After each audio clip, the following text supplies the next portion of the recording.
Hotel, Brother Emoja for speaking through harmony. We are here in the Republic of Brooklyn with a new member from Sisters in Harmony, Mr. Tabeel. She's celebrating her 15th year in business here in Brooklyn.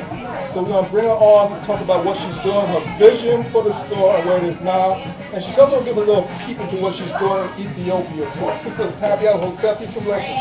Thank you. So tell us, why this store here 15 years ago? Actually, when we were supposed to be here, this kind of worked out perfect. There was a sister who was supposed to do the gift shop. I was supposed to do the lot, and she couldn't handle it. And I took it over, and my vision was, well, I'm an aromatherapist, so it just kind of worked out that way. So we just kept that vibe going, aromatherapy, but then I started realizing we need black stuff in our community, and there's not a market for that anymore. So I started going to Africa and bringing in my own stuff.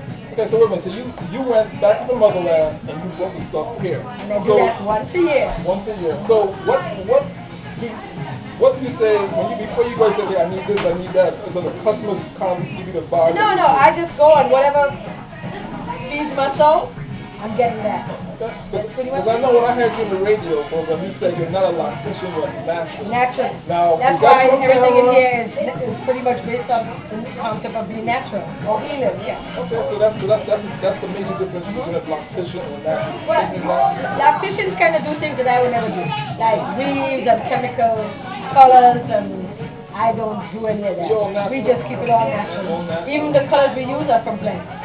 So we try to keep everything in the store on that natural. Okay, so I know talking to you for the last time, I know you are a Rastafarian sister. I want to thank you for coming out and representing on the Project Parade. You did that. Now, I know you're coming from the motherland. For those of us who have never went, or those who are getting ready to go to the motherland, what would you say is the most important and one of the things that you should definitely look into when you get over there?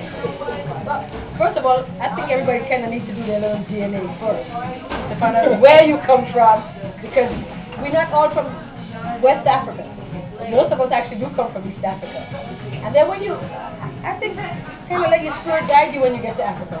If you live in your soul and do what you're supposed to do, doors will get opened up that you never thought. It happens to me all the time. I get to see things that I shouldn't see, or I get to sit on His Majesty's throne, which is something that should have never got to happen, but it happened to me.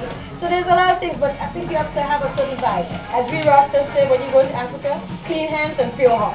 And I think that's very necessary. You're going home to the mother. You got to go right. You can't go, all, because I've seen people who went and they live a certain way. I've seen the disasters that happen when they come back. So I think you need to do that. Okay, so I know you went to Ethiopia. You came back from Ethiopia, that's a wonderful story. What did you see in Ethiopia that really impressed your heart this time? I know you've been there before. Was there one thing that happened in Ethiopia that you saw that really impressed your heart? Well, this time, and I've been to the river now before, but this time I actually got to climb the mountain to the source of the mountain, which is a 2-hour climb, but I did it. And it's amazing to see a little trickle of water turn into the river now, because that's pretty much what it is. But also, it's just the people. You see them growing. You actually see the people lifting up. When I first went to Ethiopia 18 years ago, everybody was kind of poor and downtrodden, but that's not Africa anymore. Africa is on the upswing. It's on the uprise. Beautiful homes, more than we have in this country, by the way. People living quite well in Africa, but unfortunately we never see those images. We see all the bad stuff, the flies and the poverty, and there is that, but there's also the other stuff too. And I think people need to just go and see that and understand that we can go to Africa and bring what we know from here to Africa. You can open any business in Africa, and I'm not just talking Ethiopia. Africa is a big continent.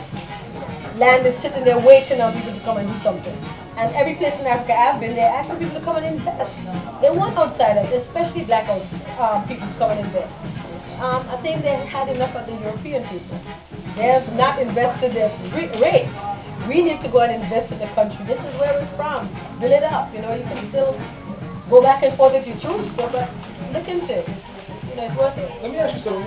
When I was talking to you a week or so ago, we were talking about when you were in East Africa, you saw that they're using the wind power, they're harnessing the wind power, they're using a lot of alternative measures of energy that President Obama is trying to institute over here now. How was that when you saw that over there? Like, look at it. I was actually shocked, actually, because this was in Rwanda. I'm not sure if it's all Africa, but definitely in East Africa. This is the first solar wind and hydro energy plants.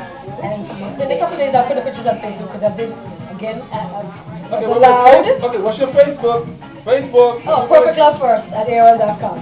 Just hit us up there. And for those who are listening who are going to see this on our Facebook page, what is your address in Brooklyn? 76 Fifth Avenue between St. Mark's and Prospect Place. We in Park Slope. We're the only black business left in Parksville. When I came here, all Hispanics and black people, they're all gone. And so we're trying to stay in here. But I'm not back. We're staying in here. Okay. Do you have a phone number for those who are listening to call you up or anything like that? 718-398-4959. Okay. I'm Brother Emoja. This is Speaking to Harmony live here in the Republic of Brooklyn with Tabeel, who is a new member of Speaking to Sisters in Harmony. I'd like to thank her for the stories. Thank you so much. Sisters in Harmony. Yeah. Thank you.